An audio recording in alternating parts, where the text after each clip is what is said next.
del 2015, entrevista con Alfredo Amezcua. ¿Amezcua qué? Mateo. Uno se acostumbra nada más al nombre y al primer apellido, ¿verdad?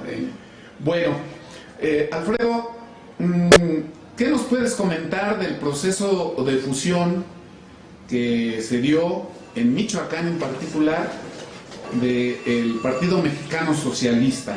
Ustedes, como vertiente, ya nos comentarás, fueron de los partidos que en Michoacán llegaron en determinado momento. ¿Qué recuerdos tienes y qué valoración política de dificultades, aciertos, en fin, ya valorarás? Pues en principio comentarte, Mario, que nosotros veníamos del PST. Cuando se divide en 1986, se da la división interna en el PST, una parte importante de cuadros políticos de este partido nos separamos y nos fuimos a trabajar para la conformación de un nuevo proyecto. Recuerdo mucho que aquí en Michoacán estaba la compañera Alma Tapia, como era delegada nacional del PST, y posteriormente me enviaron a mí como delegado nacional a contribuir en Michoacán a impulsar la formación precisamente de un nuevo proyecto.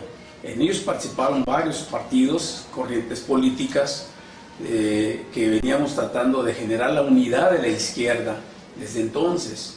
Y me parece que obviamente no teníamos mayor fuerza aún todavía en ese tiempo, éramos incipientemente algunas organizaciones que constituíamos este equipo de trabajo en esa formulación del proyecto que le llamaríamos PMS.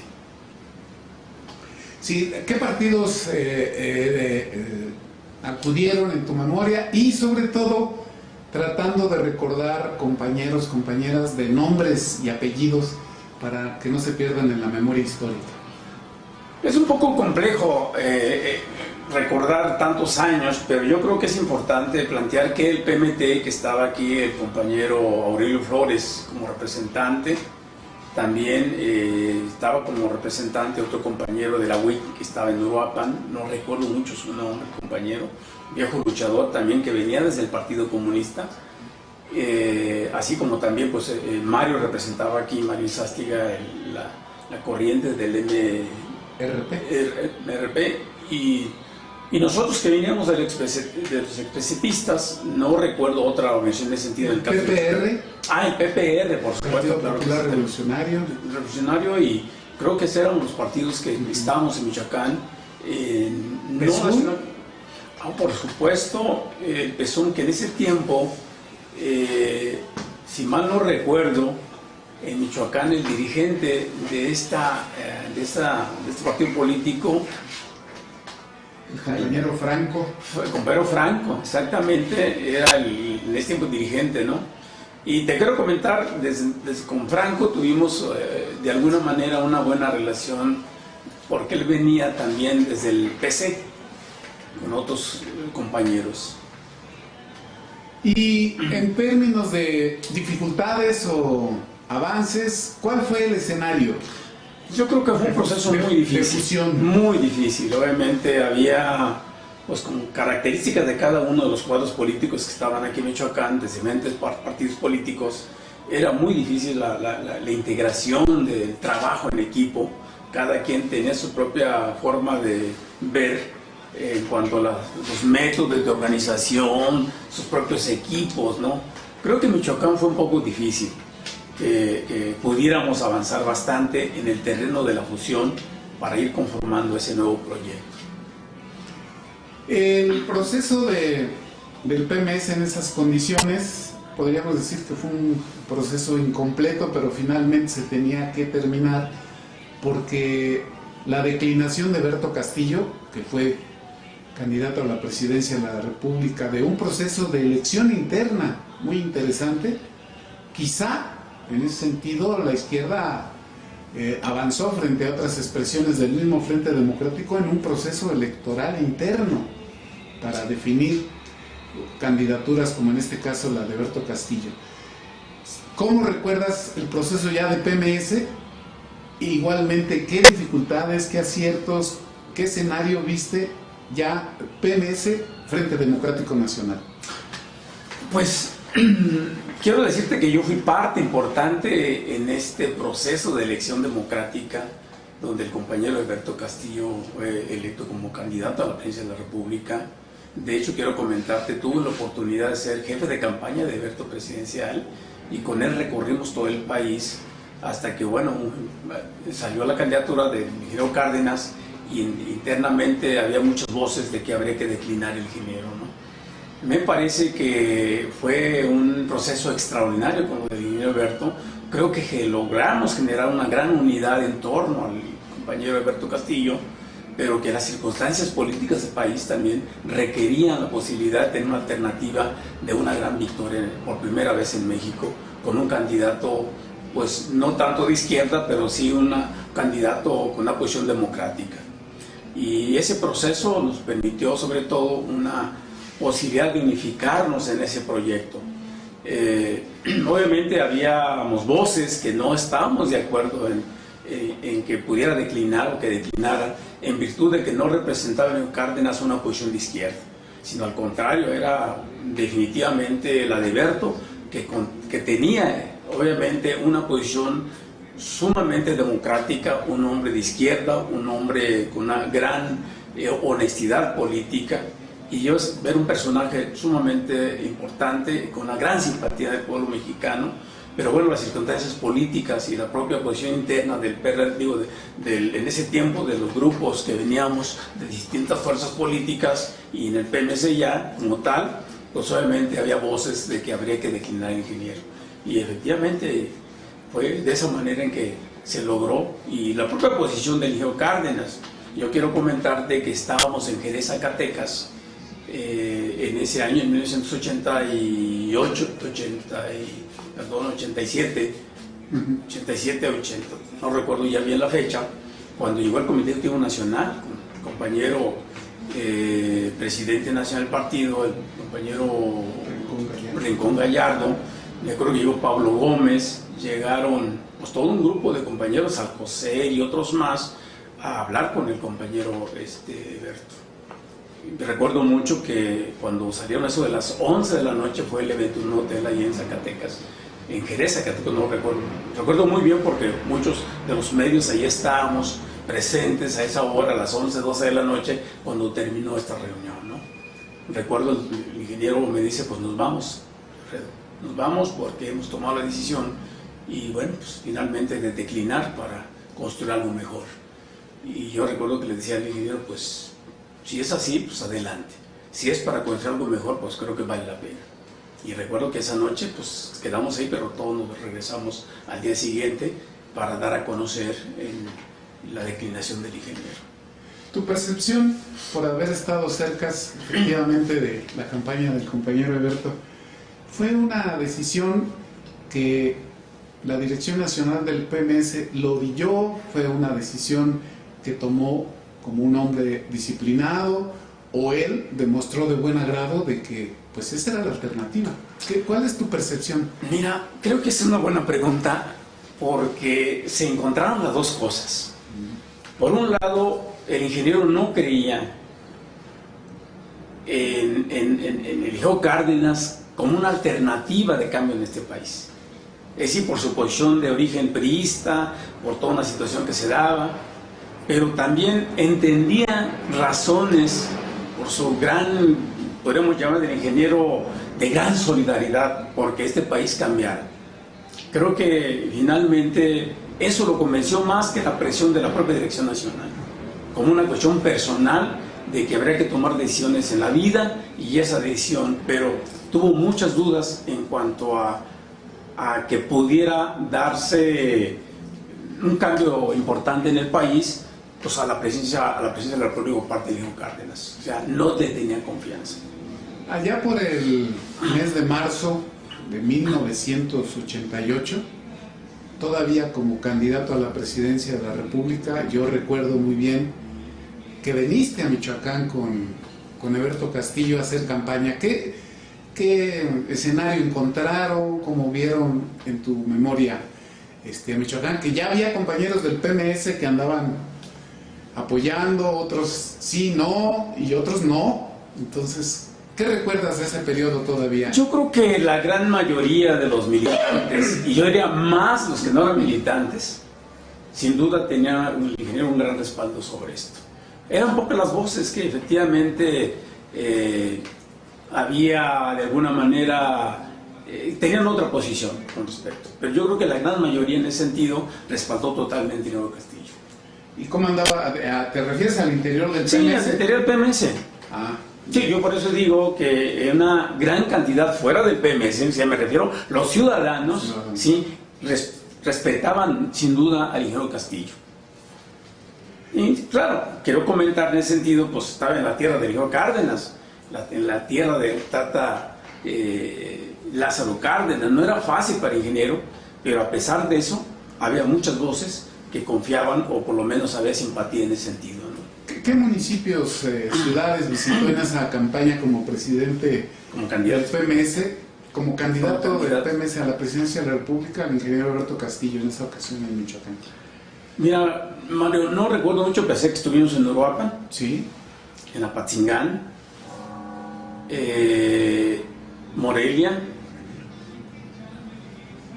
muchas otras ciudades donde prácticamente no era mucho tanto la cuestión de los actos y mítines, sino eran conferencias de prensa, reuniones con importantes dirigentes, tanto partidarios como no partidarios, con acciones sociales, pero no había mítines enormes en este tiempo. Debemos reconocer que no había esa capacidad de convocatoria todavía de las organizaciones que lo estaban respaldando. Ya nos comentaste la fusión del PMS, que fue una instancia, luego lo que implica Frente Democrático Nacional, y luego la construcción del PRD. ¿Qué nos comentas en los primeros años? Y en la misma lógica, dificultades, aciertos, etcétera, etcétera. Yo digo que hay que definir claramente, Mario, en qué contexto se da yo diría, la constitución del PRD como tal, ¿no? Primero, obviamente, la gran discusión que se daba si se constituía un partido de esas características o era un partido definido claramente como un partido socialista, pero frente a la propia posición que venía el hijo Cárdenas, pues obviamente era una posición socialdemócrata. No era definido claramente como un partido de izquierda, o por lo menos con origen socialista, como veníamos los otros partidos. Eso generó obviamente contradicciones en el seno de muchos de los cuadros políticos que veníamos en el PMS, ¿no? Definir claramente la situación. El propio ingeniero Castillo, recuerdo, y quiero comentar, eso fue muy en lo personal, cuando obviamente se plantea el asunto de la cuestión del PRD, su opinión fue, esto ya se chingó. Es decir, planteando el asunto de que efectivamente el PRD se veía que no pudiera ser una alternativa de cambio en este país, que podría ser un partido electorero, un partido solamente que podría tener posiciones de poder, presidencia municipal, de diputados, senadores, pero no le daba la posibilidad de ser un instrumento, ¿sí?, capaz de poder transformar este país. Y porque no definía claramente en sus planteamientos ser un partido de izquierda, ser un partido con esa orientación. A ver si la memoria te da.